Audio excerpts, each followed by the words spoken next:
You news BRS పార్టీకి మద్దతు ఇస్తుంది. ప్రవీణ్ అన్నకు కేటీఆర్ సార్ సపోర్ట్ చేయాలి. పవన్ పవన్ నువ్వు మంచిగా తలుక్కున్నావు ప్రవీణ్. పవన్ 100% అయితే నేను ప్రాంతీయవాదినే పవన్. దీంట్లో దాచిపెట్టవలసిన అవసరం ఏం లేదు. ప్రాంతీయవాదంలో బహుజనవాదానికి మళ్ళీ మద్దతుదారుని. కేటీఆర్కు సపోర్టా కేటీఆర్కి సపోర్టా సౌండ్ ఎక్కువ రావటం లేదంటే మరి మీ దగ్గర ఏమన్నా ఇష్యూ ఏమున్నదో చూడండి ఒకసారి.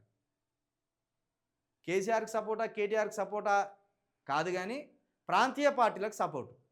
బీఆర్ఎస్ పార్టీ వైపున మాట్లాడడం కాదు కానీ తెలంగాణ ప్రాంతం వైపున మాట్లాడడం వల్ల బీఆర్ఎస్ పార్టీ వైపు మాట్లాడినట్టు కనబడుతున్నది. ఇక్కడ ధర్మ సమాజ్ పార్టీ అని ఒక పార్టీ ఉన్నది, డిఎస్పి. ఆ పార్టీ అధ్యక్షులు వ్యవస్థాపక అధ్యక్షులు విశారదన్ గారు. ఎన్నికల్లో ఆ పార్టీ కోసం కూడా మాట్లాడినా నేను. కాకపోతే ఆ పార్టీ లైమ్ లైట్లో లేదు కాబట్టి, బీఆర్ఎస్ పార్టీ లైమ్ లైట్లో ఉన్నది కాబట్టి బీఆర్ఎస్ పార్టీకే సపోర్ట్ చేస్తున్నారు చిలక ప్రవీణ్ అనేది ఎక్కువ ప్రచారం సాగుతున్నది. కానీ డిఎస్పి పార్టీ కోసం కూడా మాట్లాడినాను. డిఎస్పి పార్టీకి ఓట్లేయండి అని చెప్పిన డైరెక్ట్గా నేను లైవ్లో. డిఎస్పి పార్టీ నుండి ఒక 15-20 మంది ఎమ్మెల్యేలను గెలిపిస్తే భవిష్యత్తులో బహుజనవాదం ఈ తెలంగాణ రాష్ట్రంలో బలంగా ఉంటుందని చెప్పిన నేను.